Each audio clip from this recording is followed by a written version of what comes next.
Start करते हैं same 2 का। आज का चैप्टर है हमारा चैप्टर नंबर 9। ओके, आपने सेम 1 में अच्छे से सब चैप्टर क्लियर कर लिए हैं। आगे बढ़ते हैं सेम 2 में, तो अच्छे से ध्यान देना, तो ये आपका नया सेम है वो अच्छे से आपका जाए। ओके, चलो चैप्टर नंबर 9। चैप्टर नंबर 9 का नेम है डाटा हैंडलिंग। क्या है? Data handling. Chapter number 9 data handling. वो डाटा हैंडलिंग है क्या? पहले तो टाइटल समझना पड़ता है आपको, कि आपको टाइटल ही समझ में नहीं आएगा तो चैप्टर में आप ध्यान नहीं दे पाओगे। तो सबसे पहले डाटा मींस ऐसा न्यूमेरिकल वैल्यूज, ऐसी न्यूमेरिकल वैल्यूज जो इंफॉर्मेशन हो। जैसे कोई भी इंफॉर्मेशन है। सपोज मैं आज बात कर रहा हूं कि मैंने आज क्लास में मैथ्स का टेस्ट लिया है, तो सब बच्चों के कितने मार्क्स आए, सब स्टूडेंट्स के कितने मार्क्स आए, तो वो एक क्या हुई, एक इंफॉर्मेशन। न्यूमेरिकल वैल्यूज के बेस्ड एक क्या हुई, इंफॉर्मेशन। उसको क्या बोलेंगे हम? डाटा। क्या बोलेंगे? डाटा। क्लियर? एक बार फिर से, कोई भी इंफॉर्मेशन जो न्यूमेरिकल वैल्यूज के फॉर्म में हो उसको हम क्या बोलेंगे? डाटा। ओके, तो एक वर्ड क्लियर हो गया, डाटा। Now handling. अब ये हैंडलिंग क्या है? हैंडलिंग मीन्स कोई भी आपको इंफॉर्मेशन या जो आपका डाटा है उसको ऑर्गेनाइज करना है, एनालाइज करना है, रिकॉर्ड करना है, तो वो सब क्या आएगा? हैंडलिंग। ओके, तो चैप्टर का नेम ऐसे बनता है, कोई भी इंफॉर्मेशन है उसको आपको एनालाइज करना है, रिकॉर्ड करना है, ऑर्गेनाइज करना है, तो ये क्या है? चैप्टर का नेम है डाटा हैंडलिंग। ओके, चैप्टर का नेम क्या है? Chapter number 9 data handling. Okay, चलो नाउ अलग अलग इस चैप्टर के जो भी टॉपिक है वो आज हम इस इंट्रोडक्शन में क्लियर करेंगे, डिस्कस कर लेंगे वो सब जो टॉपिक्स है वो। क्यों? क्योंकि इसके बेस्ड ही आपके आगे एक्सरसाइज है। ये जो उसके चैप्टर के आपको की पॉइंट्स आपको सब पता होने चाहिए कि इस चैप्टर में है क्या क्या। ओके, इसके बारे में उसके जो डिफाइन है, डेफिनेशंस है, ओके, अलग अलग टॉपिक है, वो आपको पता होने चाहिए।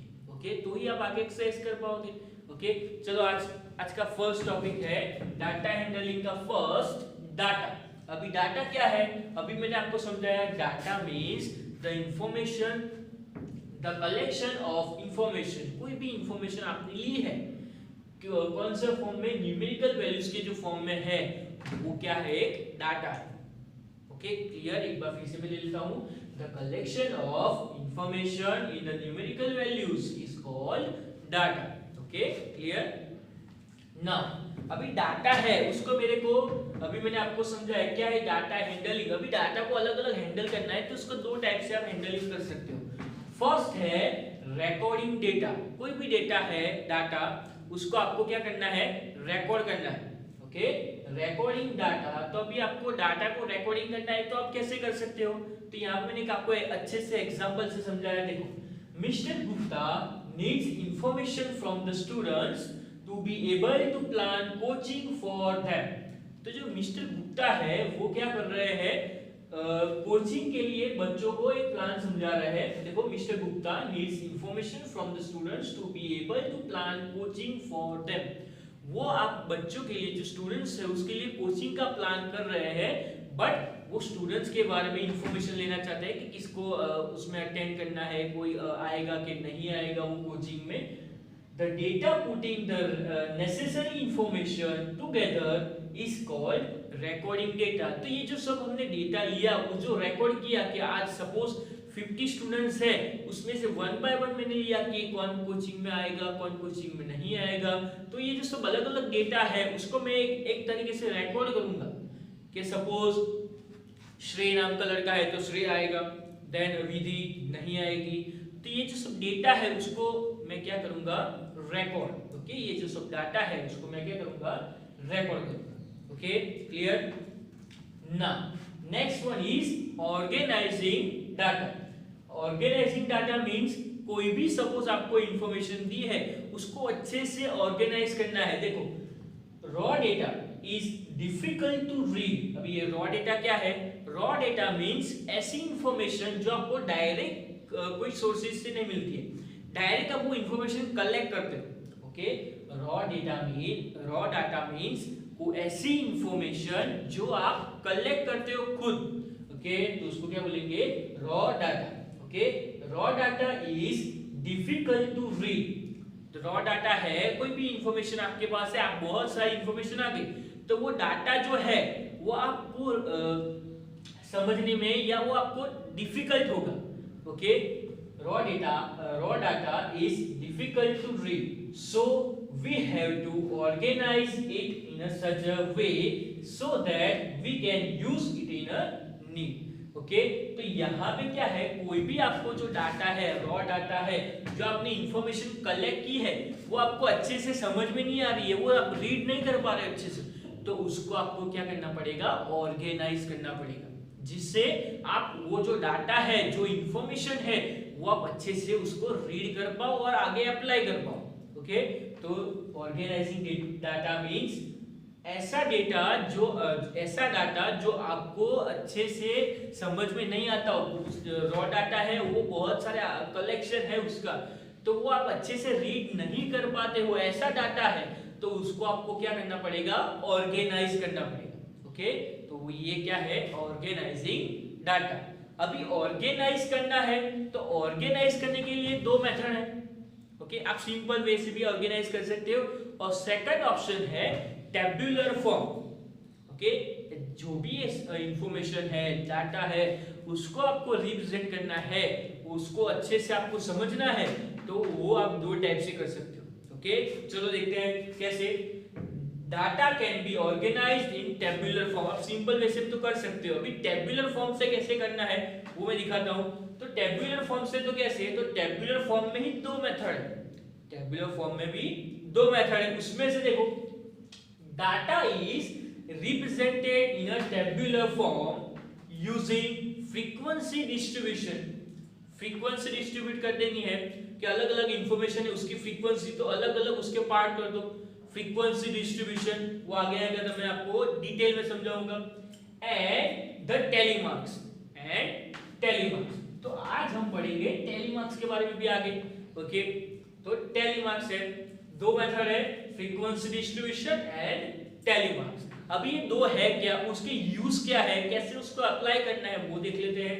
Okay, now first, frequency tells us the number of times the particular observation happen. Frequency क्या है, frequency क्या है, frequency ये है कि कोई भी frequency tells the number of times the particular observation happen. Particular observation happen means कोई भी अगर इंफॉर्मेशन है, सपोज मैथ्स में मैंने आज टेस्ट लिया है 10 स्टूडेंट्स का, 10 स्टूडेंट्स का मैंने टेस्ट लिया है। ओके, तो अगर मैं देखता हूं तो मार्क्स 10 मार्क्स का टेस्ट है 10 स्टूडेंट का। ओके, तो सबके अलग अलग मार्क्स है। ओके, बट कोई पर्टिकुलर ऐसा नंबर होगा जो बहुत सारे मार्क्स का, सपोज कोई 3 स्टूडेंट्स के 7 मार्क्स आए। ओके, बाकी सबके अलग अलग है, पर 3 स्टूडेंट्स के मार्क्स कैसे हैं, सेम। ओके, तो 1 2 एंड 3, तो ये जो 3 हुआ, 3 वो क्या है, फ्रीक्वेंसी। 3 क्या है, फ्रीक्वेंसी। चलो एक एग्जांपल से समझते हैं। सपोज अलय है, अलय, उसके मार्क्स है 3, देन विनीता है, विनीता के मार्क्स है 2, देन अजय है, अजय के मार्क्स है 7, देन जतिन है, जतिन के मार्क्स है 7। ओके, देन आलोक है, आलोक, तो उसके मार्क्स है 7। ओके, तो ये मार्क्स है ओनली। अभी फ्रीक्वेंसी डिस्ट्रीब्यूशन मींस, तो ये जो नंबर है वो कितने टाइम्स आया, 3 टाइम्स, तो ये जो 3 है वो क्या है, फ्रीक्वेंसी डिस्ट्रीब्यूशन। ओके, ये आगे आएगा तब मैं आपको डिटेल में समझाऊंगा। ओके, फ्रीक्वेंसी डिस्ट्रीब्यूशन टेबल उसका नाम है। ओके, देन सेकंड पॉइंट है टेलीमार्क्स। अब ये टेलीमार्क्स क्या है, tally marks are used to show the frequency of the data. Okay, तो ये जो टेलीमार्क्स है are used to show the frequency of the data. तो ये जो फ्रीक्वेंसी थी उसको भी आपको अच्छे से समझना है, तो इसके लिए किसका यूज होगा, टेलीमार्क्स। ओके, किसका यूज करेंगे हम, टेलीमार्क्स का। अभी टेलीमार्क्स है, ये आपके लिए नया है, तो उसको कैसे समझना है, चलो अच्छे से देख लेते हैं कि tally marks are represented as, अभी कोई भी नंबर है उसको आपको टैली मार्क में रिप्रेजेंट करना है, तो कैसे, ये 1 है तो 1 का टैली मार्क एक सिंगल लाइन से आप उसको रिप्रेजेंट कर सकते हो, देन 2 है तो 2 लाइंस, देन 3 तो 3 लाइंस, 4 लाइंस, नाउ 5 है तो आपको 5 लाइन नहीं करनी है, आपको टैली मार्क्स में भी आपको उसके 5 के ग्रुप बनाने हैं। तो 5 के ग्रुप कैसे बनते हैं, 1 2 3 4 देन 5, ये एक 5 का ग्रुप हुआ। ओके, अब आगे जैसे करते जाओगे आपको अच्छे से समझ में आ जाएगा। मैं इस टैली मार्क्स का आगे इस बस नेक्स्ट आपको मैं एग्जांपल भी समझाने वाला हूँ। ओके, तो ये 5 देन 6, तो 5 का ग्रुप तो आपको पता है कैसे फॉर्म होता है, 1 2 3 4 5 एंड अभी ये नेक्स्ट ग्रुप, नया ग्रुप स्टार्ट करना है, 6 देन 7 है तो 1 2 3 4 5 6 7, और एक ले लेता हूँ 8, तो 1 2 3 4 5 6 7 8, ओके 9 ले लेते हैं, 1 2 3 4 5 6 7 8 9। तो ये जो अलग अलग नंबर्स है उसको टैली मार्क्स में ऐसे हम रिप्रेजेंट कर सकते हैं। ओके स्टूडेंट्स, तो आज हमने जो अलग अलग टॉपिक किए, जैसे डाटा है, रिकॉर्डिंग डाटा, ऑर्गेनाइजिंग डाटा।